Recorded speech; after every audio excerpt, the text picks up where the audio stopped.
লালমোহনবাসী আসসালামু আলাইকুম। আমরা প্রথম রোজা থেকে আজকে ৯ রমজান শেষ। আমরা এখানে কয়েকজন বন্ধুবান্ধব মিলে আমরা প্রতিদিন সন্ধ্যায় এখানে অসহায় মানুষদের জন্য ইফতারির ব্যবস্থা করি। আমরা নিজেরাও ইফতারি করি। আজকে এখানে আমাদের মাঝে উপস্থিত আছেন লালমোহন উপজেলা কৃষক দলের সভাপতি আব্দুল্লাহ হাওলাদার, লালমোহন পৌরসভার ৪ নম্বর ওয়ার্ডের সাবেক কাউন্সিলর মনিরুজ্জামান খোকন, এবং আমাদের এখানে উপস্থিত আছেন শ্রমিক দল নেতা মোর্শেদ এবং যুবদলের আলাউদ্দিন কিরণ এবং শ্রমিক দলের ফোরকান, আর আমি মোস্তাফিজুর রহমান, লালমোহনের সকলের সুপরিচিত। আমি লালমোহন উপজেলা শ্রমিক দলের সাবেক আহ্বায়ক।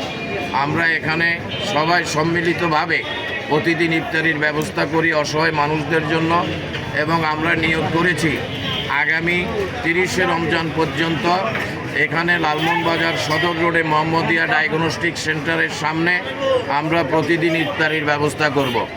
ইনশাল্লাহ সকলে আসবেন, ইফতারিতে আপনাদের দাওয়াত রইল। এবং আমরা চাঁদ রাইতে সবাই যদি ভালো থাকি, সুস্থ থাকি, চাঁদ রাইতে আমরা মাগরিবের নামাজের পর থেকে যারা লালমোহন বাজারে বিভিন্ন এলাকা থেকে কেনাকাটার জন্য আসবেন তাদের সকলের জন্য আমরা এখানে পায়েসের ব্যবস্থা করব সারা রাত্র। এবং এখানে বঙ্গ জহির এবং আমাদের সকলের সুপরিচিত পানির দোকানদার রিয়াজ সহ আমরা সকলে এখানে প্রতিদিন ইফতারির ব্যবস্থা করি। এই ইফতারির ব্যবস্থার নাম রাখছি আমরা অসহায় চত্বর। অসহায় মানুষদের জন্য আমরা ইফতারির ব্যবস্থা করি। আপনারা সকলে ভালো থাকবেন, সুস্থ থাকবেন, প্রতিদিন আসবেন এখানে ইফতারির জন্য, আমাদের সকলের জন্য দোয়া করবেন। আজকে নবম রোজা, প্রথম রোজা থেকে এখানে মোহাম্মদিয়া ডায়াগনস্টিকের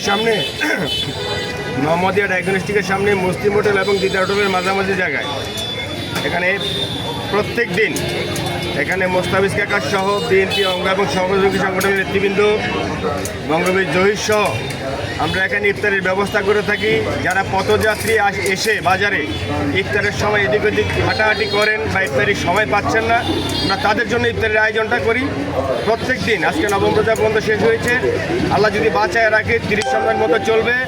আরেকটি মেসেজ আছে, ৩০ তারিখে মানে চাঁদ রাইতে আমরা এখানে এই বাজারে যারা বিভিন্ন গ্রাম থেকে মার্কেটিংয়ে আসবেন, ছেলেপেলে বাচ্চা কাচ্চা সহ সারা রাত্রে মার্কেটিংয়ে থাকবেন, আমরা তাদের জন্য মাননীয় মন্ত্রী মহোদয়ের নির্দেশে আমরা বিএনপি অঙ্গ সংগঠন সকল সংগঠন মিলে এখানে পায়েসের ব্যবস্থা করব। এই স্পট থেকে আমরা পায়েসটা বিতরণ করব এই মাগরিবের পর থেকেই।